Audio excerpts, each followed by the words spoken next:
اور کچھ عرصے کے بعد یہ سلسلہ بھی ختم ہو گیا تو ہم ایک دوسرے کو دل میں یاد کر لینے پر اکتفا کر لیتے۔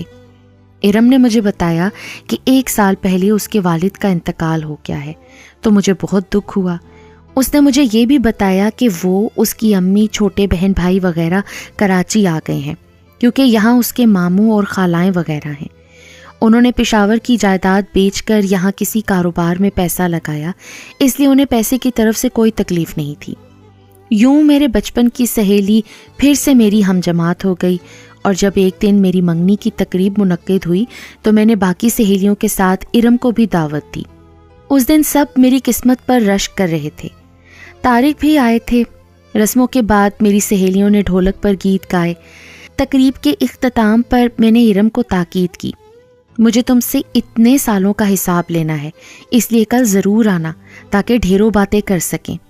امی بھی اسے دیکھ کر بہت خوش ہوئی تھیں۔ اس نے اگلے دن آنے کا وعدہ کر لیا۔ اگلے دن میں نے تو کالج سے چھٹی کر لی تھی اور ارم کو کالج سے سیدھے ہمارے ہاں آنا تھا۔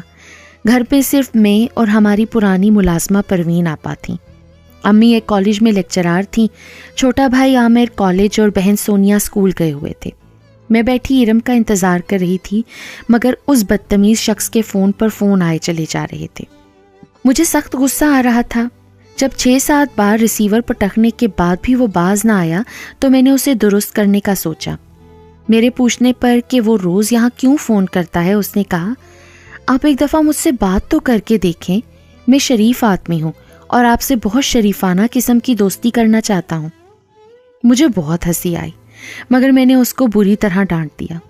مجھے کوئی ضرورت نہیں تمہاری دوستی کی، سمجھے؟ اس کی آواز کچھ عجیب سی تھی، بیٹھی بیٹھی سی، بھاری بھاری، جیسے کوئی نیند یا نشے میں ہو۔ اس کے کہے ہوئے الفاظ بڑی مشکل سے سمجھ میں آتے تھے، پتہ ہی نہیں چلتا تھا کہ کیا کہہ رہا ہے۔ خیر، میں نے اس پر لاہور پڑھی اور پروین آپا کا ہاتھ بٹانے کچن میں چلی گئی۔ اس کے بعد بھی اس نے بہت فون کیے، مگر میں نے گھنٹی بجنے دی۔ 2 بجے کے قریب میرا انتظار ختم ہوا اور ارم کالج سے آ گئی، پھر میری بہن سونیا بھی اسکول سے آ گئی۔ ہم تینوں نے مل کر کھانا کھایا۔ سونیا تو